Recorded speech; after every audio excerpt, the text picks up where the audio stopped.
الرجيم بسم الله الرحمن الرحيم الحمد لله الذي هدانا لهذا وما كنا لنهتدي لولا أن هدانا الله لقد جاءت رسل ربنا بالحق الصلاة والسلام على رسول المصدق المصطفى الأمجد المحمود الأحمد أبي القاسم محمد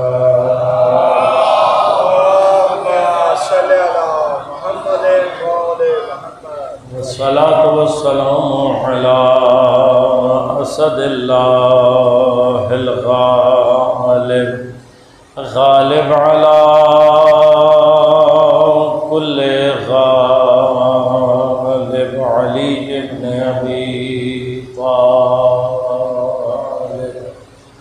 والصلاة والسلام على سيدة المعصومة المظلومة الطاهرة الوجود بدعة الرسول فاطمة الزهراء سيدة نساء العالمين والصلاة والسلام على الحسن المجتبى والحسين المظلوم وأهل بيته الطيبين الطاهرين المعصومين مظلومين المنتجبين المنتخبين لا سيما بقية الله في الأراضين روحي وأرواح العالمين لتراب مقدمه الفداء ولعنة الله على أعدائهم أجمعين أما بعد قال الله تعالى في كتابه الكريم بسم الله الرحمن الرحيم من عمل صالحا من ذكر أو أنثى وهو مؤمن فلنحيينه حياة طيبة درود بھیجیے گا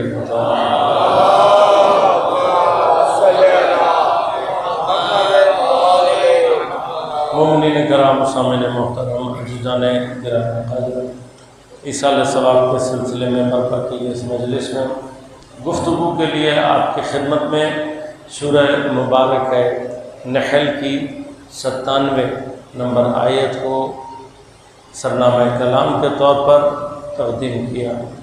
پروردگار عالم ارشاد فرما رہا ہے من عمل صالحا، جس کسی نے بھی عمل صالح انجام دیا، من ذکر او انثی، مرد ہو یا خاتون، یعنی اس سے فرق نہیں پڑتا کہ یہ عمل صالح انجام دینے والا مرد ہو یا خاتون، کوئی بھی ہو، شرط کیا ہے؟ وَهُوَ مُؤْمِن، اس حالت میں کہ مومن ہو۔ پس حالت ایمانی میں اگر کوئی عمل صالح انجام دے گا تو اب اس عمل صالح کو اس حالت میں انجام دینے کی جزا کیا ہے، اس کا نتیجہ کیا ہے؟ پروردگار عالم ارشاد فرما رہا ہے فَلَنُحْيِيَنَّهُ حَيَاةً طَيِّبَةً، ہم حتماً بضرور اسے زندہ کریں گے۔ احیاء زندہ کرنے کو کہا جاتا ہے۔ اب جو پہلا سوال ہے وہ یہ ہے کہ کیا یہ افراد جن سے خدا مخاطب ہے اس وقت، کیا یہ مردہ ہیں؟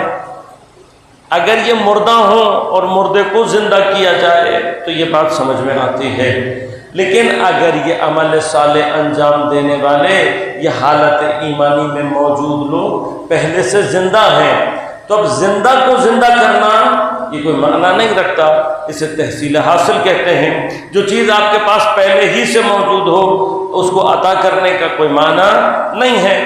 ہمیں زندہ کیا جائے گا کب؟ جب ہم مردہ ہوں گے۔ اگر ہم پہلے ہی سے زندہ ہوں اور آ کر کوئی کہے جی میں آپ کو زندہ کر سکتا ہوں، تو زندہ تو میں پہلے سے ہوں، مجھے زندہ کرنے کا معنی تحصیل حاصل ہے۔ اب خدا اس مقام پر آ کے کہ جہاں کچھ زندہ لوگ ہیں ان سے عمل صالح بھی مانگ رہا ہے اور ساتھ ارشاد فرما رہا ہے کہ اگر انہوں نے عمل صالح انجام دیا تو ہم جزا کیا دیں گے؟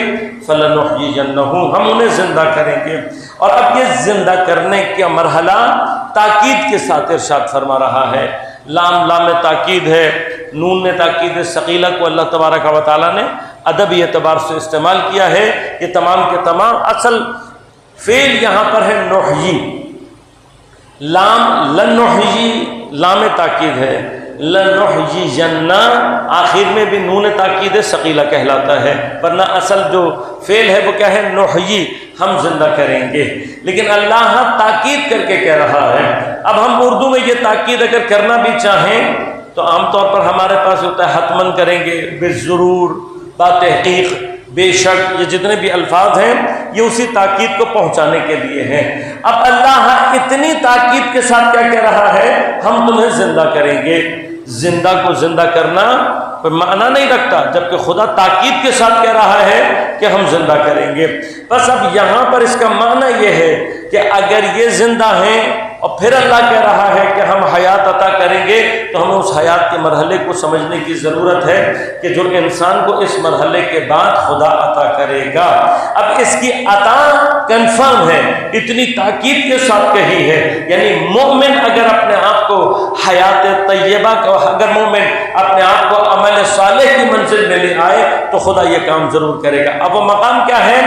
لَنُحْيِيَنَّهُ، ہم اسے زندہ کریں گے حیاتاً طیبہ، یعنی حیات عطا کریں گے۔ کیسی حیات؟ کہ جو حیات طیبہ ہے۔ اس کا مطلب یہ ہوا کہ یہ حیات طیبہ وہ حیات نہیں ہے جو حالت ایمانی میں مومن کے پاس موجود ہے، بلکہ اس سے زیادہ طاقتور حیات ہے، اس سے زیادہ افضل حیات ہے۔ اگر وہی حیات جو میرے اندر موجود ہے وہی مجھے دے دی جائے تو یہ تحصیل حاصل ہے۔ لہذا اب اللہ جو فرما رہا ہے اس کا معنی کیا ہوا کہ یقیناً یہ ایک ایسی حیات ہے جو ایمان کے ایک مرحلے کے بعد حاصل ہوتی ہے۔ اسی حیات کے اسی مرحلے کو خدا بند کریم سورہ مبارک اعراف میں ارشاد فرماتا ہے کہ یہ کیسی حیات ہے، یہ کس چیز میں مثمر ہے، کس کیفیت کے ساتھ ہے۔ آواز دے کے فرمایا یا ایھا الذین آمنوا استجیبوا للہ وللرسول، اے صاحبان ایمان استجابت کرو اللہ کی اور اس کے رسول کی۔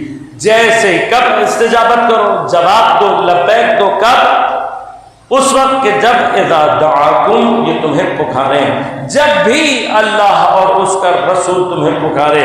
اب یہ جو اللہ اور اس کے رسول کی پکار ہے یہ اس کا معنی دعاکم، اللہ تمہیں پکارے۔ یقیناً اللہ کا پکارنا اور پیغمبر کا پکارنا دو الگ الگ کیفیات رکھتے ہیں۔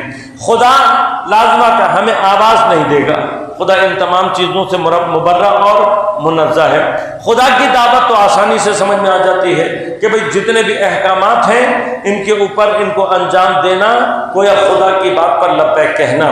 لیکن جو پیغمبر کا پکارنا ہے وہ تو چونکہ پیغمبر جب حال اس کیفیت بشریت میں، اس حالت بشریت میں ہمارے اور آپ کے درمیان موجود ہیں، تو پیغمبر کی آواز دینا خدا کی آواز سے مختلف ہے۔ پیغمبر کبھی گھر میں آواز دیں گے، کبھی بازار میں دیں گے، کبھی مسجد میں دیں گے، کبھی میدان میں دیں گے، کبھی پہاڑ پر آواز دیں گے، کبھی رات میں پکار سکتے ہیں، کبھی دن میں پکار سکتے ہیں۔ پیغمبر کبھی بھی کسی بھی سچویشن میں امن میں بھی آواز دے سکتے ہیں، جنگ میں بھی آواز دے سکتے ہیں۔ اب پیغمبر کی آواز پر لبیک کہنا یعنی پیغمبر جس وقت پکار لیں، لہذا غور کرنا، یہ جو استجابت امر ہے، پیغمبر کی پکار پر استجابت کرنا، یہ واجب بھی ہے اور فوری بھی۔ عام طور پر احکام شریعہ کا جب استخراج کیا جاتا ہے، احکام شریعہ کو جب اس کے منابع اور سورسز سے نکالا جاتا ہے، تو ایک طریقہ کار یہ ہے کہ ہم یہ دیکھتے ہیں کہ خدا جو کہ آمر حقیقی ہے، خدا جو کہ شارع حقیقی ہے، اب آمر حکم کرنے والا کہیں حکم اپنا لگا دے تو اس امر کے، اس حکم کا پہلا جو چیز ذہن میں سمجھ میں آتی ہے وہ وجوب اور فوریت ہے۔ یہ عام طور پر ہمارے اپنے معاشرے کے نظام میں بھی ایسے ہی ہوتا ہے۔ مثلا حکم دینے والے کی حیثیت باپ ہے، باپ حکم دینے کی حیثیت رکھتا ہے، استاد حکم دینے کی حیثیت رکھتا ہے، آقا حکم دینے کی حیثیت رکھتا ہے، افسر ماتحت کو حکم دینے کی حیثیت رکھتا ہے۔ اب ان میں سے کوئی بھی اگر حکم دے تو جس کو حکم دیا جا رہا ہے اسے کیا سمجھ میں آتا ہے؟ فوری۔ مثلا باپ نے بیٹے سے کہا جاؤ گوشت لے کر آؤ، تو اس کا کیا معنی ہے؟ جاؤ اٹھو لے کر آؤ۔ اگر وہ کچھ دیر کے بعد آئے، دیکھے وہ وہیں پر بیٹھا ہوا ہے، تو پوچھے گا نا بھائی تم سے کہا تھا گوشت لے کر آؤ، تم کیوں نہیں لے کر آئے؟ تو کیا وہ یہ کہہ سکتا ہے جی مجھے سمجھ میں تو آیا تھا کہ گوشت لانا ہے لیکن فوراً نہیں لانا؟ یا یہ کہے کہ جی مجھے سمجھ تو آ گیا تھا کہ گوشت لانا ہے لیکن میں سمجھا ابھی فوراً لانا ضروری نہیں ہے، یا ضروری نہیں ہے چلا گیا بازار تو لے آؤں گا؟ تو آپ کیا کہیں گے؟ آپ کہیں گے اگر میں نے یہ بات تم سے کہنی ہوتی تو میں تمہیں اسی قرینے کے ساتھ کہتا۔ مثلا میں کہتا جب بازار جاؤ گے تو لے آنا، جب فرصت ملے تو لے آنا، یہ قرینے ہیں۔ اب جب کوئی قرینہ نہیں ہے، کہا جاؤ گوشت لے کر آؤ، تو اس کا معنی کیا ہے؟ فوراً لے کر آؤ۔ اسی طرح سے ہم تمام احکامات شریعہ کا استخراج کرتے ہیں۔ بس یاد رکھیے گا خدا کا کہیں پر بھی حکم آ جائے اس کا پہلا معنی واجب بھی ہے اور فوری ہونا بھی ہے۔ یہ کہ کوئی واجب فوری نہیں ہے یہ قرینہ چاہتا ہے، یہ کہ کہیں حکم آ گیا اور اس سے مراد استحباب نہیں ہے وہاں پر قرینے کی ضرورت ہے۔ مثلا اللہ تبارک و تعالیٰ نے کئی احکامات ہمیں کہے، شریعت نے کئی احکامات کہے، لیکن اس کا ظہور کس میں ہے؟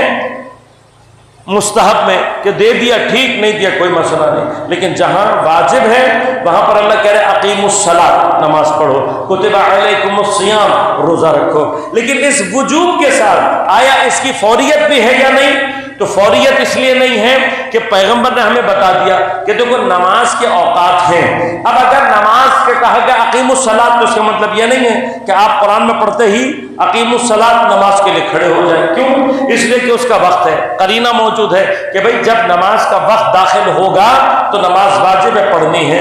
روزے کا زمان اللہ تبارک کتب علیکم الصیام، روزہ تم پر واجب کیا ہے، اب آپ صبح سے روزہ رکھنا شروع کر دیں، نہیں، فرمایا شہر رمضان، رمضان کا مہینہ ہے کہ جس میں تم نے روزے رکھنے ہیں۔ اب یہ قرینے ہیں، یعنی ہمیں کسی اور ذریعے سے یہ بات پتا ہے کہ روزہ رکھنا ہے مگر فوری نہیں ہے، جب مہینہ آ جائے گا تب رکھنی ہے، نماز فوری نہیں ہے۔ لیکن اس آیت میں جو اللہ کہہ رہا ہے اذا دعاکم، جب بھی پکارے، استجیبوا، فوراً استجابت کرو، تو اس کا مطلب کیا ہے؟ جیسے ہی اللہ اور اس کے رسول کی پکار آئے گی فوراً ہم نے اس کے اوپر عمل کرنا ہے، واجب بھی ہے اور فوراً بھی ہے۔ یہ ایک مرحلہ ہو گیا۔ دوسرا مرحلہ یہ کہ یہ جو اللہ اور رسول کی آواز پر لبیک کہنا ہے یہ ہر صورت میں ہے، کوئی استثناء موجود نہیں۔ اب اس کا اثر کیا نکلے گا؟ اگر تم نے فوراً استجابت کی تو خدا فرما رہا ہے لما یحییکم، تاکہ تمہیں زندہ کیا جا سکے۔ اب پھر میرا سوال یہی ہے پروردگار تو جن سے استجابت کو مانگ رہا ہے، اے ایمان والو استجابت کرو اللہ اور اس کے رسول کی، تو کیا یہ لوگ مردہ ہیں جن سے تو کہہ رہے لبیک کہو، اللہ اور اس کے رسول کی پکار پہ لبیک کہو؟ یقیناً یہ زندہ ہیں۔ اگر مردہ ہو تو ان سے استجابت کا مانگنا فضول ہے، لبیک کا کہنا فضول ہے، لہذا یہ زندہ ہے۔ ان زندوں کو اللہ کیا کہہ رہا ہے؟ لما یحییکم، تاکہ تمہیں زندہ کیا جا سکے۔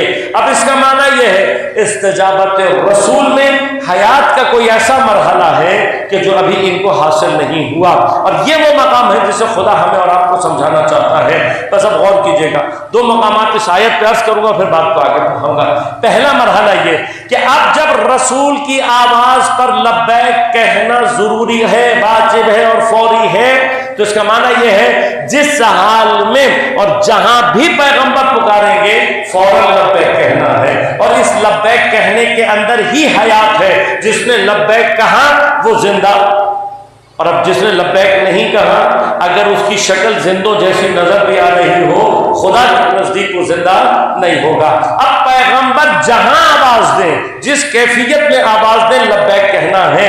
لہذا امن میں اگر آواز دیں گے تب بھی لبیک کہنا ہے، جنگ میں آواز دیں گے تب بھی لبیک کہنا ہے۔ جنگ میں اگر تم غالب تھے اور کفار کو قتل کر رہے تھے اور رسول آواز دے تب بھی لبیک کہنا ہے، لیکن اگر کہیں تمہاری اپنی غلطی سے معاملہ خراب ہو گیا اور تم غالب کی بجائے مغلوب ہو گئے، قتل کرنے کے بجائے قتل ہونے لگے، اور پھر تم نے اپنی زندگی بچانے کے لیے دوڑ لگا دی، اور اس دوڑتے ہوئے مرحلے میں اللہ کے رسول نے کہیں تمہیں پکار لیا اور تمہیں آواز دے دی، تو یاد رکھو جس کسی نے اللہ کے رسول کی پکار پر لبیک کہا، خدا کے نزدیک زندہ صرف وہ ہے۔ اب جو بھی آج اللہ کے رسول کی آواز پر لبیک کہے گا زندہ وہ ہے۔ لہذا ہم نے تاریخ میں دیکھا جنگ احد میں لوگ بھاگتے ہوئے جا رہے تھے، پیغمبر آواز دے رہے تھے۔ اب احد میں جس نے پیغمبر کی آواز پہ لبیک کہا اور پلٹ کر آیا وہ زندہ ہے۔ اب چاہے یہ جہاد کرتے ہوئے قتل ہو گیا تب بھی زندہ ہے، کیونکہ خدا کہہ رہا ہے وَلَا تَقُولُوا لِمَن يُقْتَلُ فِي سَبِيلِ اللَّهِ أَمْوَاتٌ بَلْ أَحْيَاءٌ وَلَٰكِن لَّا تَشْعُرُونَ۔ دیکھو جو اللہ کے راستے میں قتل ہو جائے اس کو مردہ مت کہنا، بلکہ یہ زندہ ہے، تمہیں اس کی حیات کا شعور اور ادراک۔ بس اللہ کے رسول کی آواز پر لبیک کہنے میں ایسی حیات ہے کہ اگر قتل ہو گیا تب بھی زندہ ہے، اور اگر مجاہدت کر کے جہاد کر کے غازی کی صورت میں رہا تب بھی یہ زندہ ہے۔ اور اب یہ جو بھاگ کے جا رہے ہیں یہ سمجھ کے کہ ہم جتنا دور جائیں گے اتنا حیات کے نزدیک ہو جائیں گے، اتنے زندہ بچ جائیں گے، نہیں۔ اب اگر اللہ کے رسول نے آواز دے دی ہے تو حیات لبیک کہنے میں ہے۔ بس آج جو جتنا دور گیا ہے وہ حیات کے نزدیک نہیں، حیات سے اتنا دور گیا، زندگی سے۔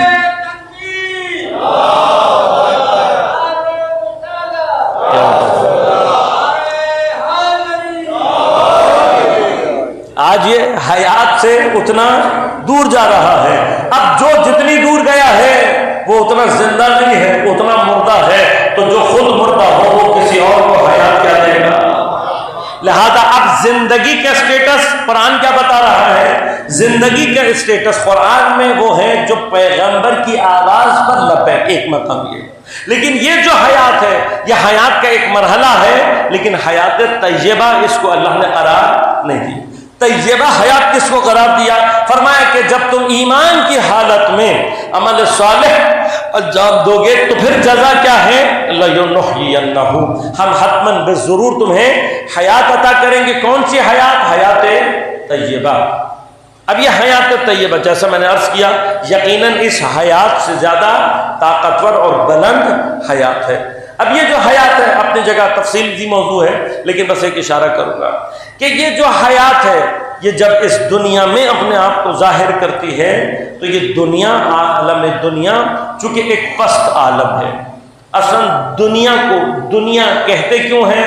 اس لیے کہ یہ پست عالم ہے۔ یہ پستی کس اعتبار سے ہے؟ مختلف اعتبارات ہیں۔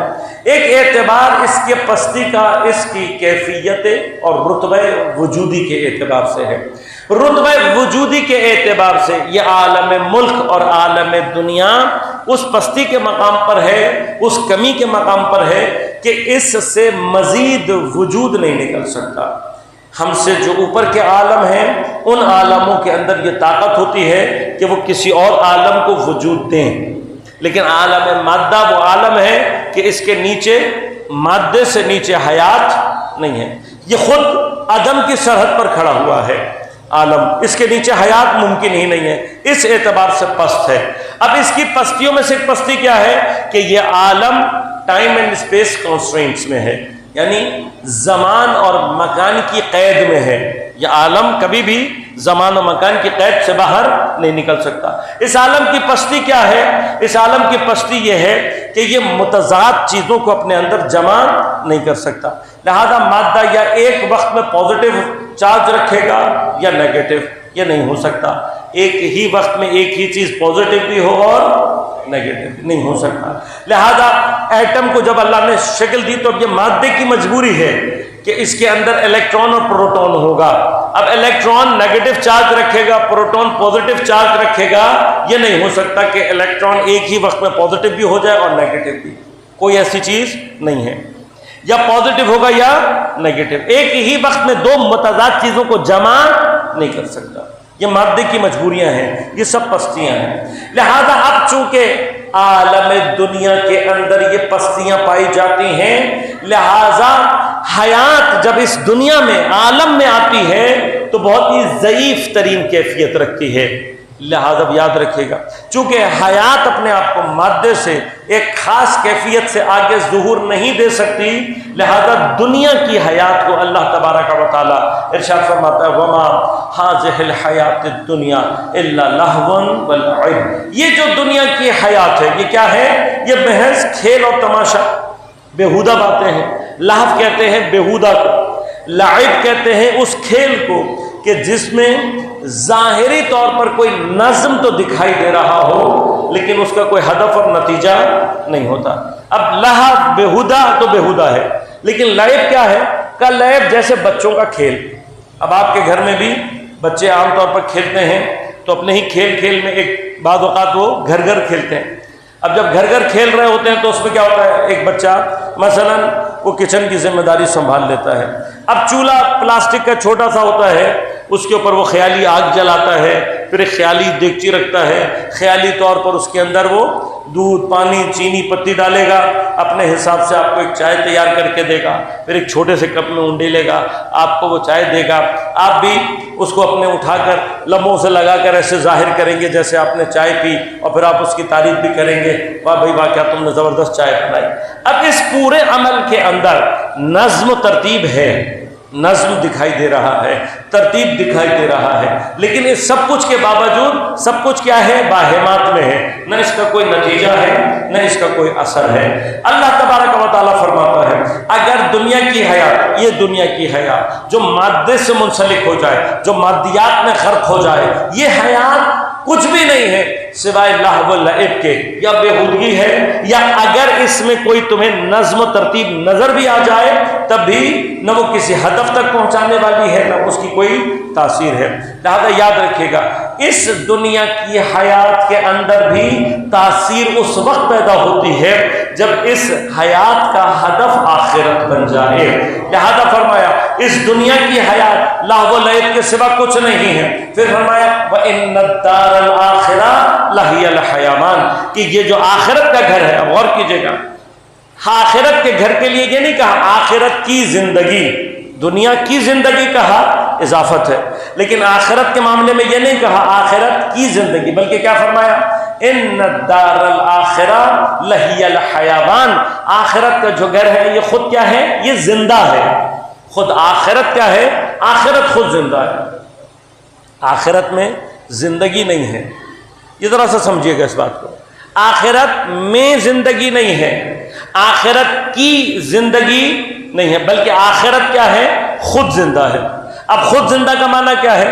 خود زندہ کا معنی یہ ہے کہ جہاں کوئی شے خود زندہ ہو تو زندہ کبھی سڑتا نہیں ہے، زندہ کبھی تنزلی کی طرف نہیں جاتا۔ دیکھیں غور کیجیے گا کہ ہماری یہ حیات مادی جو بڑی پست سی حیات ہے، جو بڑی ضعیف سی حیات ہے، یہ اپنے تمام تر ضعف کے باوجود بھی اگر انسانی بدن میں اپنے ضعیف ترین مرحلے میں بھی باقی ہو، یہ جسم کو سڑنے اور بکھرنے نہیں دیتی۔ اس حیات کی طاقت ہے۔ مثلا کوئی شخص خدا نہ خواستہ کومے میں چلا جائے، اب یہ جو کومے میں گیا ہوا آدمی ہے اس کے اندر حیات کتنی ہے؟ کیا تاثیر ہے؟ اس حیات مادی کی بھی کیا تاثیر بچی ہے؟ بیچارے کے اندر کچھ بھی نہیں، بھائی ایک سانس ہے اور ایک دل ہے جو دھڑک رہا ہے، باقی ساری حصے سب کچھ ختم۔ اب یہ جو بالکل کومے میں پڑے ہوئے شخص کی حیات جو دوسروں کی محتاج ہے اپنے آپ کو چلانے کے لیے اور باقی رکھنے کے لیے، اس کومے میں پڑے ہوئے آدمی کی یہ حیات ہر گرچہ حیات مادی کی ضعیف ترین کیفیت میں ہے، لیکن اثر کیا ہے؟ جب تک یہ حیات اس بدن سے اپنے آپ کو رابطے میں رکھتی ہے اس کو سڑنے نہیں دیتی۔ خراب نہیں ہونے دیتی. مطلب آپ غور کیجیے نا، ایک آدمی خدا نہ خواستہ فوت ہو جائے تو آپ 20 گھنٹے بھی اس کا بدن رکھ نہیں سکتے. کیوں؟ 20 گھنٹے کے اندر اس کا بدن سڑنا شروع ہو جائے گا، آپ دفنانے پہ مجبور ہو جائیں گے. لیکن یہ جو کومے میں پڑا ہوا ہے، گرچہ اس کی حیات انتہائی ضعیف ترین مرحلے پر ہے، لیکن حیات کا مرحلہ یہ قدرت حیات ہے کہ اس کے بدن کو سڑنے نہیں دیتی، اس کے بدن کو باقی رکھتی ہے. 20 سال تک بیچارے کومے میں پڑے ہوتے ہیں، لیکن یہ حیات اس کے بدن کو یہ قوت حیات ہے. یہ قوت حیات ہے جو اپنے اجزاء کو ایک ترتیب میں رکھتی ہے، اپنے اجزاء کو ایک خاص کیفیت کے اندر رکھتی ہے. گرچہ پست حیات ہے، اس کے اندر بھی یہ قوت موجود ہے. لہذا پنڈت نارائن چک بس کا مشہور شعر جو آپ نے سنا ہوا ہوگا کہ فرمایا، زندگی کیا ہے عناصر میں ظہور ترتیب، موت کیا ہے انہی اجزاء کا پریشان ہونا.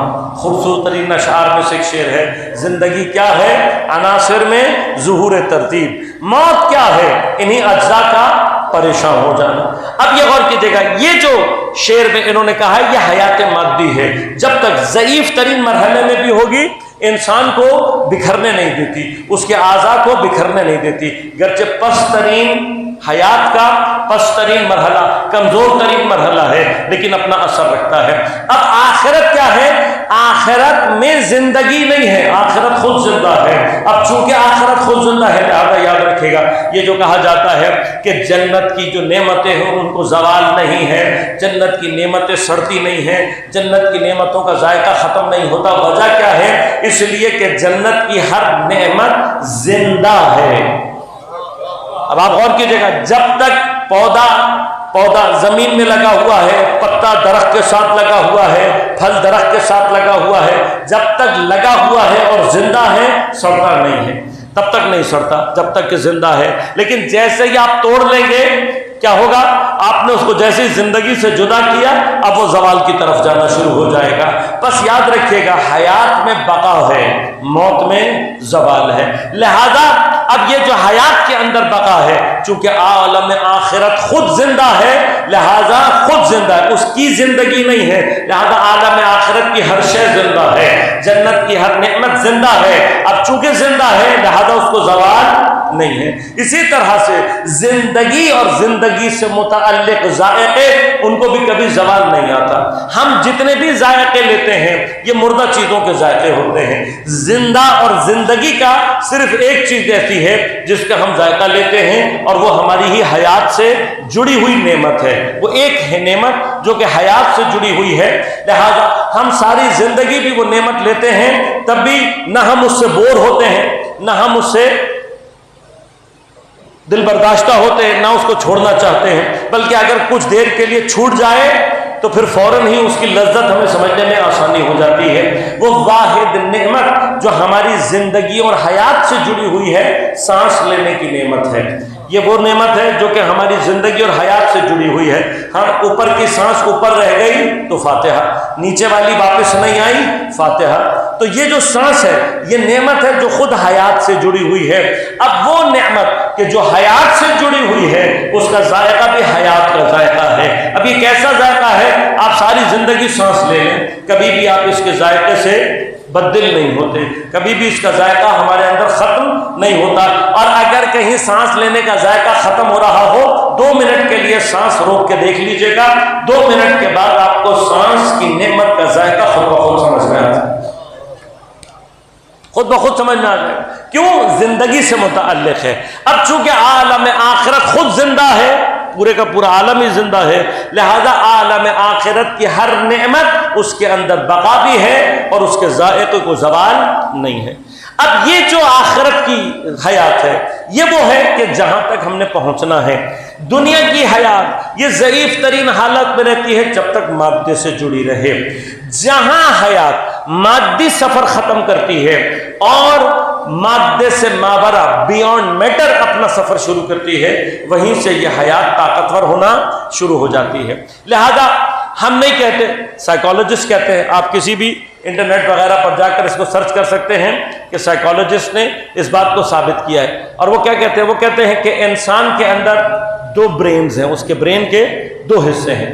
ایک حصہ اس کا اینیمل برین کہلاتا ہے اور ایک حصہ اس کا ہیومن برین کہلاتا ہے۔ فرمایا یہ جو ہم کھانے پینے اوڑھنے بچھونے ان تمام چیزوں کے لیے اپنا دماغ استعمال کرتے ہیں، یہ سارے کا سارا اینیمل برین ہے۔ اب اس اینیمل برین کو یوز کرتے ہوئے اگر ہم کوئی بہت فنکاری دکھائیں، کوئی بہت ہی ہائی ڈیولپ قسم کا کوئی حرکت اپنے انجام دیں، تب بھی یہ ہمیں حیوانیت کے دائرے سے باہر نہیں نکالتا۔ کیوں؟ اس لیے کہ حیوانات کے اندر اپنے ان تمام امور کو انجام دینے کے لیے بڑے کمپلیکس اور بڑے ہائیلی ڈیولپڈ بیہیویئر بھی پائے جاتے ہیں۔ مثلا شہد کی مکھی شہد بنانے کے لیے بہت ہی کمپلیکس اور بہت ہی ایک ڈیولپ پروسیس ہے جس کو انجام دیتی ہے، جس کے نتیجے میں شہد نکلتا ہے، اور اس کے ڈیولپ ہونے کی کم ترین دلیل یہ ہے کہ آج تک انسان جعلی شہد بنانے کی کوئی مشین بنا نہیں سکا۔ اسی طرح سے انسان نے کپڑا بنانے کی صنعت میں بہت ترقی کی ہے، لیکن ریشم کا کیڑا جو دھاگا بناتا ہے ویسا دھاگا انسان آج تک بنا نہیں سکا۔ اب ایک بڑا کمپلیکس نظام ہے جس کے تحت وہ اس ریشم کے دھاگے کو بناتا ہے۔ اسی طرح سے شہد کی مکڑی اپنا جو جالا بنتی ہے اس کے اندر بڑا کمپلیکس قسم کا میتھمیٹکس اور جیومیٹری استعمال کرتی ہے، اور بھی بہت سارے حیوانات مختلف چیزوں کے اندر بڑے کمپلیکس قسم کے بعض معاملات کو، لیکن اس کمپلیکس اور ڈیولپ بیہیویئر کے باوجود بھی رہتے حیوان ہیں۔ لہذا اگر ہم اپنے کھانا پکانے میں، اپنے گھر بنانے میں، گاڑی بنانے میں، موبائل بنانے میں، ان تمام چیزوں میں ہم جتنا مرضی ترقی کر لیں، یہ چیز ہمیں حیوانیت کے دائرے سے باہر نہیں نکالتی۔ یہ سب اینیمل برین ہے، یہ مور ڈیولپ ہو جائے گا تب بھی اینیمل ہی رہے گا۔ زیادہ سے زیادہ کیا ہوگا، باقیوں کے مقابلے پر ایک ترقی یافتہ حیوان بن جائے گا، اس سے زیادہ کچھ نہیں بنے گا۔ فرمایا پھر ہیومن برین کیا ہے؟ کہا ہیومن برین وہ ہے جس کا تعلق ایثار سے ہے، جس کا تعلق قربانی سے ہے، جس کا تعلق دوسروں کے لیے زندہ رہنے سے ہے۔ بس جہاں انسان دوسروں کے لیے زندہ رہنا شروع کرتا ہے وہاں سے اس کا انسان ہونا شروع ہو جاتا ہے۔ یہ اس کی حیات انسانی ہے۔ یہ حیات انسانی اس حیات مادی اور حیات حیوانی، اس کی اس اینیمل لائف سے زیادہ ترقی یافتہ زندگی ہے۔ یہ ترقی کر کے انسان بننے کے مرحلے میں آتا ہے۔ لہذا یاد رکھیے گا، اس بات پر تائید ہمیں ملتی ہے قرآن سے بھی، کہ قرآن انسان کی مادی حیات کو بیان کرتا ہے جب فرماتا ہے کہ ہم نے انسان کو منی سے بنایا، منی نطفے میں تبدیل ہوتی ہے، نطفہ مضغے میں تبدیل ہوتا ہے، مضغہ علقے میں تبدیل ہوتا ہے، اور پھر وہ سٹیجز ہیں یہاں تک کہ انسان کو اللہ تعالیٰ بشر بنا دیتا ہے۔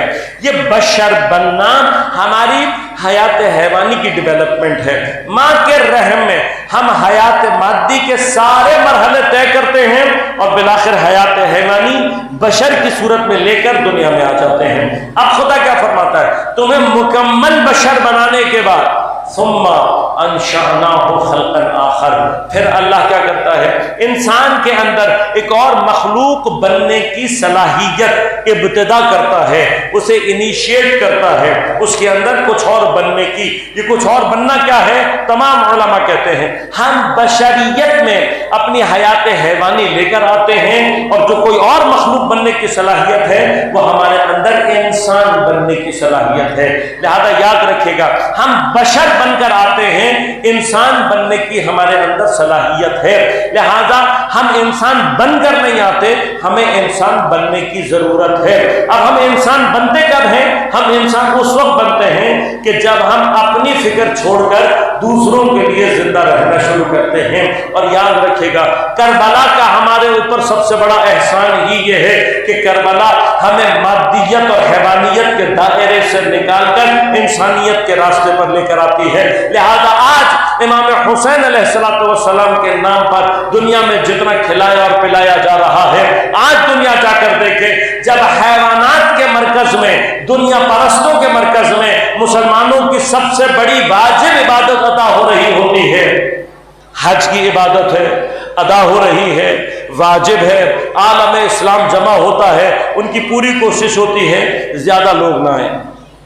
زیادہ لوگ نہ آئیں۔ اور اس دفعہ تو اتنی پکڑ دھکڑ کی کہ سوائے 18 لاکھ سے زیادہ افراد حج کے لیے حج کی سعادت حاصل نہ کر سکے. 18 لاکھ آدمی. ان 18 لاکھ لوگوں سے بھی کم ترین پیسہ جو وصول کیا گیا ہے، کم ترین پیسہ وہ 11 لاکھ روپے ہیں فی نفر. میں نے وہاں رہ کر پورا حساب کتاب لگایا. حج کا جو واجب اور صحیح اور جائز خرچہ بنتا ہے وہ 5 لاکھ روپے سے زیادہ نہیں بنتا. 1 لاکھ آپ ہماری طرف سے گفٹ لے لیں، آنے جانے کے سفر، رہائش، سب کچھ، یہ سارے کا سارا خرچہ 5 لاکھ سے زیادہ نہیں بنتا. 1 لاکھ آپ ہم سے گفٹ لے لیں تب بھی 5 لاکھ روپے ہم سے اضافی لیے جا رہے ہیں. یہ 5 لاکھ روپے اضافی لینے کے باوجود بھی حج کے اوپر آپ تقریباً جو کوئی بھی اپنے آپ کو کہہ رہا ہے کہ جی میں بڑا اچھا کر کے آیا ہوں یا زیادہ پیسے دے کر آیا ہے یا جھوٹ بول رہا ہے. 2-2.5 ہزار افراد پیاس سے مر گئے وہاں پر. وہاں اتنی گرمی نہیں تھی جتنی کربلا 40 پر گرمی تھی. وہاں گرمی کی کیفیات زیادہ ہیں. ان کے پاس پیسہ، ان کے پاس ڈیولپمنٹ، ان کے پاس سب کچھ ہونے کے باوجود 18 لاکھ لوگوں کو یہ انٹرٹین نہیں کر سکے. کیوں؟ اس لیے کہ خود بھی حیوان ہیں اور حیوانیت سے آگے کچھ جانتے نہیں ہیں. مادی دنیا میں پھنسے ہوئے ہیں، مادیت سے زیادہ کچھ نہیں جانتے. لہذا یہ وہ قوم ہے جو حد سے کما رہی ہے اور شراب پر اڑا رہی ہے. آج کل یہ ہو گیا، آپ جا کر دیکھیں، ہم سے لے کر کس پر اڑانے ہیں؟ شراب پر اڑا رہے ہیں. اس کے مقابلے پر وہ قوم ہے کہ جس کو سید الشہداء نے حیوانیت کے دائرے سے نکال دیا ہے، مادیت کے دائرے سے نکال دیا ہے. ابھی ڈیولپمنٹ ان کی اتنی ہے نہیں، اتنی ترقی انہوں نے کی نہیں ہے، لیکن اس کے باوجود بھی 18-20 لاکھ نہیں، 2.5 سے 3 کروڑ افراد ہیں اور وہ پورے 2 ہفتے کے لیے وہاں پر موجود ہیں. یہ 2.5 کروڑ آدمی، نہ اس کو کھانے کی کوئی ٹینشن ہے، نہ پینے کی کوئی ٹینشن ہے، نہ رہنے کی کوئی ٹینشن ہے، نہ دوائی کی کوئی پریشانی ہے، نہ چپل ٹوٹنے کا کوئی مسئلہ ہے، نہ کسی چیز کے خراب ہو جانے کا کوئی مسئلہ ہے. تو اب پتہ لگ رہا ہے حیات حقیقی کہاں پر ہے اور حیات مادی کہاں پر ہے. جانور اگر مسلمان ہو بھی جائے تب بھی مسلمان نہیں ہوتا، کلمہ پڑھ رہا ہوتا ہے لیکن رہتا جانور ہی ہے.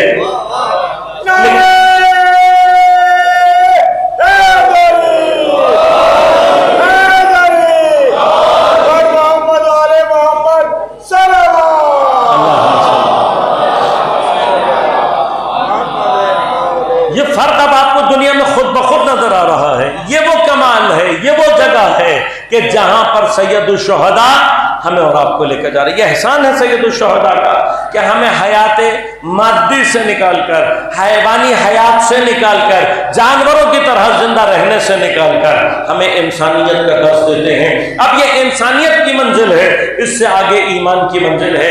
ایمان کی منزل وہ ہے کہ جہاں پر دوسرے کے لیے رہنے سے آگے بڑھ کر خدا کی رضا کے لیے حتیٰ انسان اپنا نقصان کرنے پر بھی تیار ہو جاتا ہے. کیوں؟ ایمان کی سب سے بڑی علامت ہی یہ ہے. اب جب یہ ایمان کی کیفیت آتی ہے تو پہلی شرط ہے آیت کی، وہ مومن. بس یاد رکھیے گا، جو انسان ہی نہ بنا ہو وہ کبھی بھی مومن نہیں بن سکتا.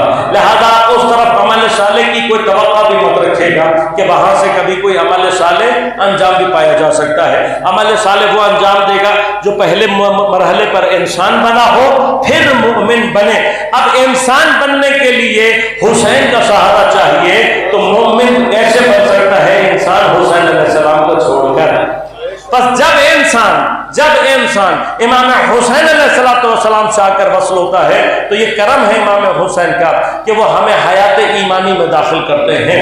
حیات ایمانی میں ایک دفعہ داخل ہو جائے، حالت ایمانی میں آ جائے تو اب فرق نہیں پڑتا کہ مرد ہو یا خاتون، عمل صالح انجام دے گا. تب خدا کا وعدہ ہے خدا کا کہ وہ حیات دے گا، اور وہ بھی کیسی حیات طیبہ. یہ حیات طیبہ یہ اس قدر طاقتور حیات ہے. جب حیات مادی کے اندر یہ طاقت ہے کہ اگر وہ بدن سے ٹچ بھی ہو، ذرا سا بھی رابطہ رکھے، اسے سڑنے نہیں دیتی، اسے ختم نہیں ہونے دیتی. لہذا آپ نے دیکھا ہوگا، سنا ہوگا کہ ہمارے ہاں بہت سارے شہداء، بہت سارے مومنین، یہ تو ہمارا ایمان ہے چونکہ حدیث ہمارے پاس موجود ہے، من مات علی حب آل محمد مات شہیدا. محب اہل بیت مرتا نہیں ہے بلکہ شہید ہو کر حیات ابدی کا حامل ہو جاتا ہے. لیکن ہر شہید، ہر دنیا سے جانے والا، اب وہ شہادت چاہے قتال کے ذریعے سے شہادت ہو، چاہے محبت اہل بیت میں بستر میں ہو شہادت ہے، لیکن ان شہادتوں کے درمیان میں آپ نے دیکھا ہوگا کچھ مومنین کے اجساد باقی رہ جاتے ہیں، ایک بڑی تعداد ہے، اس کے اجساد دنیا میں ختم ہو جاتے ہیں، زمین میں حل ہو جاتے ہیں، ختم ہو جاتے ہیں، باقی نہیں رہتا بدن۔ لیکن کچھ مومنین ایسے ہیں کہ جن کے بدن کئی سو سالوں کے باوجود بھی، کئی سالوں کے باوجود بھی سالم رہتے ہیں۔ ایک پاکستان میں واقعہ پیش آیا تھا، جعفر طیار کے ایک مومن تھے جن کی وفات کے تقریباً 4 یا 5 سال کے بعد شدید بارشوں میں ان کی قبر کھل گئی۔ تو جو وہاں کا گورگن تھا اس نے آ کے مرکزی مسجد میں رابطہ کیا کہ بھئی یہ فلاں نام کا مومن ہے، ابھی نام نہیں لے رہا میں، کہا کہ ان کی قبر کھل گئی ہے اور ان کے وارثوں کو بلاؤ۔ تو وہاں پہ مومنین جو تھے انہوں نے رابطہ کیا اور ایک گروپ جو تھا پورا مومنین کا وہ گیا۔ تو جب پہنچے وہاں پر تو دیکھا کہ ان کی قبر میں ان کا جسم بالکل تر و تازہ، کفن بالکل تر و تازہ اور گلاب کے پھولوں کی خوشبو آ رہی تھی۔ اس واقعے کے کئی گواہ آج بھی جعفر طیار میں موجود ہیں۔ اسی طرح سے پیغمبر کے 2 صحابی جو کہ محب اہل بیت اطہار بھی مشہور تھے، ان کو شیعان علی کہا جاتا تھا، ایک جناب جابر بن عبداللہ الانصاری اور ایک جناب حذیفہ یمانی رضوان اللہ تعالی علیہما۔ یہ 2 صحابی پیغمبر 1927 میں واقعہ پیش آیا تھا اور عراق کے کئی علماء نے خواب میں ان دونوں کو دیکھا کہ وہ کہہ رہے ہیں کہ ہماری قبروں کو تبدیل کیا جائے، پانی آنے والا ہے۔ تو ایک میٹنگ بیٹھی اور اس زمانے میں جو بھی حکومت تھی اس سے رابطہ کیا گیا۔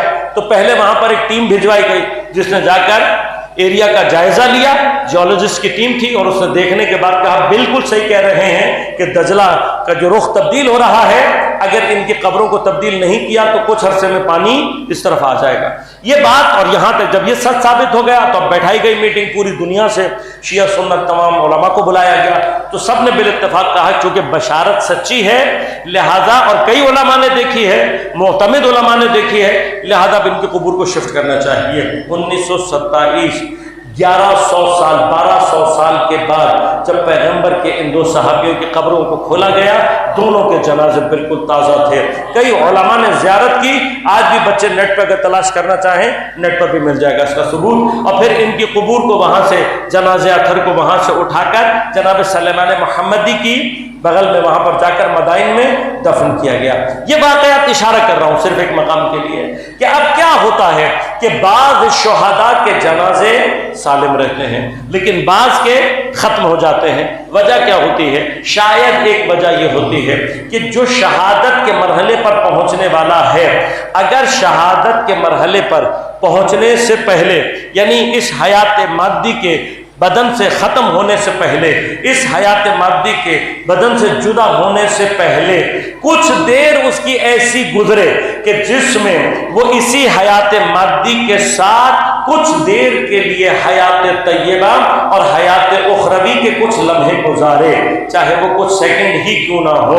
اگر اس نے اس کیفیت میں گزار لیے تو چونکہ یہ بدن حیات اخروی سے کچھ دیر کے لیے رابطہ پیدا کرتا ہے، لہذا اس ارتباط کا نتیجہ یہ نکلتا ہے کہ پھر موت کے ظاہری طور پر طاری ہو جانے کے باوجود بھی یہ دنیا کے قوانین سے خارج ہو جاتا ہے، دنیا میں رہتا ہے لیکن دنیا کے قوانین سے خارج ہو جاتا ہے، سڑتا نہیں ہے، پھر یہ جسم ایسے کا ایسے ہی اٹھا لیا جائے گا اور قیامت میں پہنچے گا۔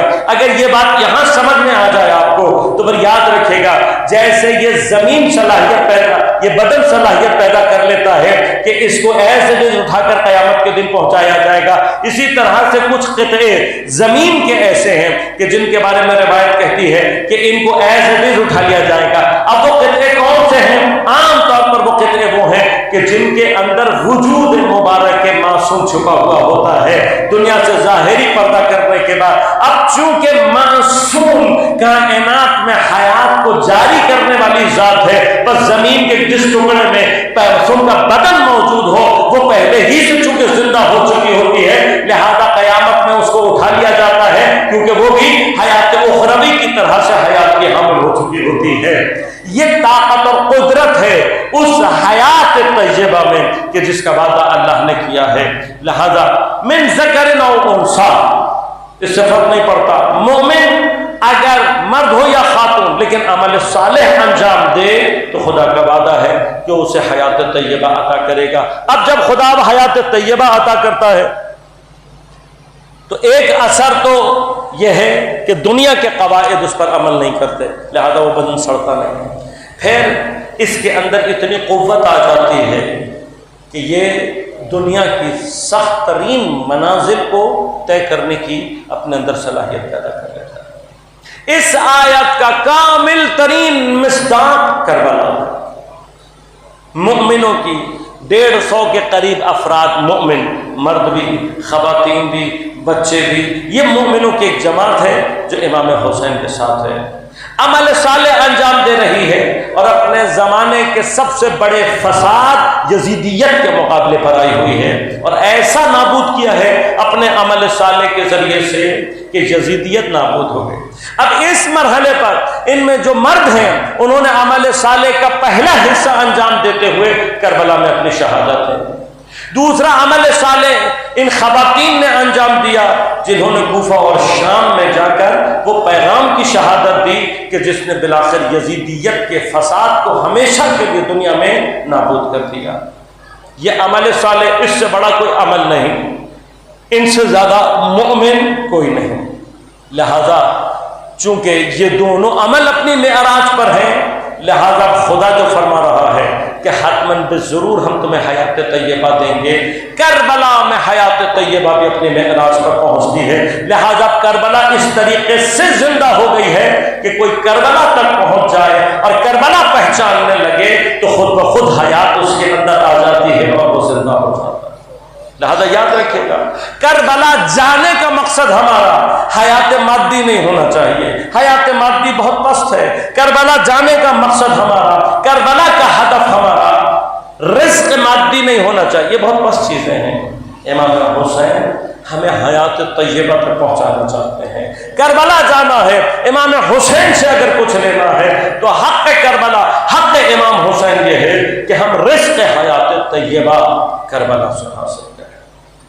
اور جو مومنین اس منزل پر پہنچ جائیں اور اپنے آپ کو امام سے اس طریقے سے جوڑ لیں، یقیناً امام انہیں حیات طیبہ عطا کرتا ہے۔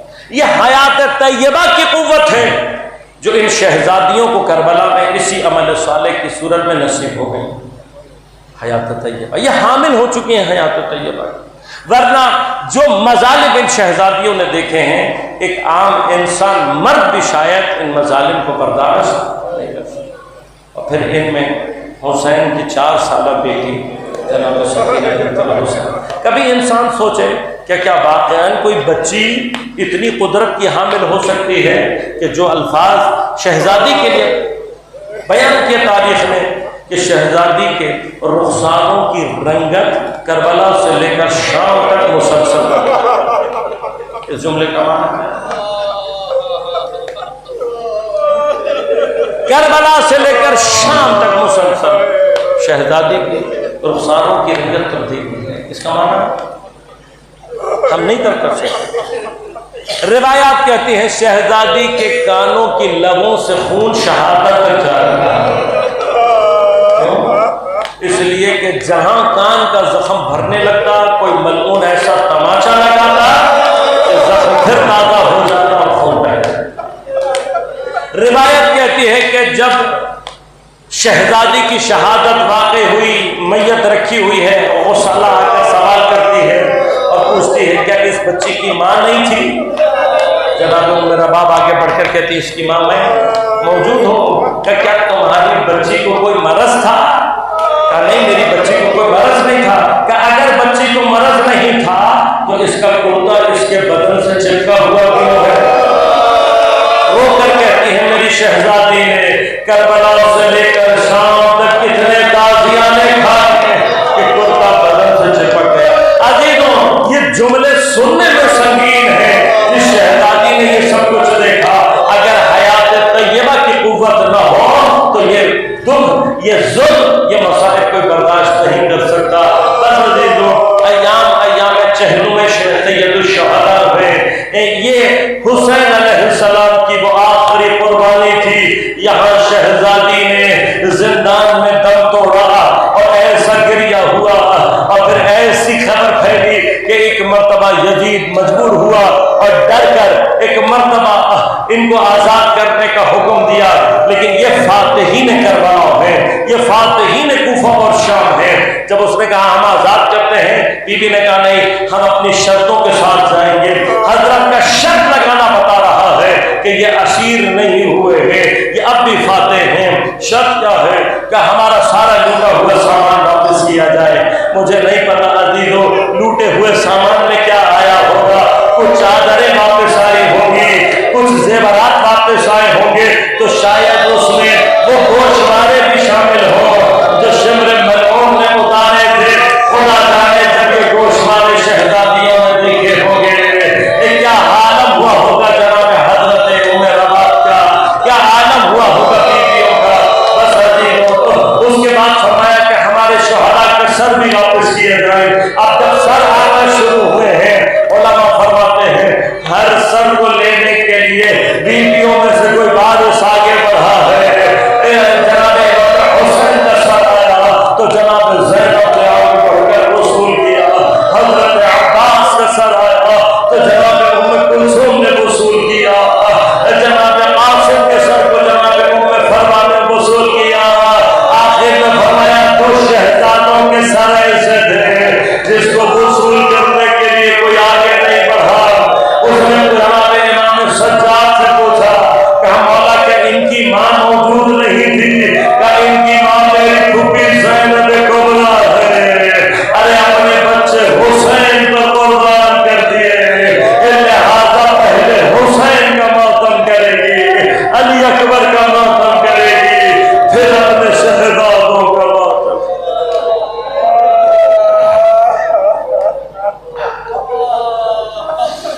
الا ولعنۃ اللہ علی القوم الظالمین وسيعلم الذين ظلموا أي منقلب ينقلبون۔ بار الہ بحق زہرا ابیہا وبعلہا وبنیہا، ہماری عبادت کو اپنی بارگاہ میں قبول منظور فرما، بحق زہرا وابیہا وبعلہا وبنیہا۔ منتقم زہرا، منتقم کربلا، منتقم مظلومین مستضعفین جہان، امام زمان عجل اللہ تعالیٰ فرج الشریف کے ظہور میں تعجیل فرما، حضرت کے ظہور کے ذریعے سے دنیا سے ظلم و استبداد کا خاتمہ فرما، عدل و عدالت و قائم فرما۔ بار الہ بحق زہرا وابیہا وبعلہا وبنیہا، مومنین کو اپنے حفظ و امان میں رکھ، ان کی پریشانیوں کو دور فرما، مشکلات کو آسان فرما، بیماروں کو صحت کامل عاجل عنایت فرما۔ بار الہ ہمارے مرحومین کی مغفرت فرما، بالخصوص جس مرحوم کے لیے اس مجلس کو برپا کیا گیا، سید امیر علی رضوی ابن سید افسر علی رضوی، بار اللہ ان کے گناہان کبیرہ و صغیرہ کو معاف فرما، جبار سید الشہداء میں جگہ عنایت فرما، قبر و برزخ اور دیگر تمام منازل پر شفاعت محمد و آل محمد میں مشمول فرما۔ ہم سب کو امام زمان عجل اللہ تعالیٰ فرج الشریف کے آباد انصار میں شمار ہونے کی توفیق عنایت فرما۔ ربنا تقبل منا انک انت السمیع العلیم برحمتک یا ارحم الراحمین۔ آخر میں ایک مرتبہ پھر سورہ فاتحہ کی درخواست اپنے تمام مرحومین شہداء ملت اسلامیہ اور بالخصوص مرحوم سید امیر علی رضوی ابن سید افسر علی رضوی اور اس خانوادے کے دیگر جتنے مرحومین ہیں ان سب کے لیے ارشاد فرما دیجیے۔ بسم اللہ الرحمن الرحیم، الحمد للہ رب العالمین، الرحمن الرحیم، مالک یوم الدین، ایاک نعبد و ایاک نستعین، اهدنا الصراط المستقیم، صراط الذین انعمت علیہم غیر المغضوب علیہم۔ بسم اللہ الرحمن الرحیم، قل هو اللہ احد، اللہ الصمد، لم یلد ولم یولد ولم یکن له کفوا احد۔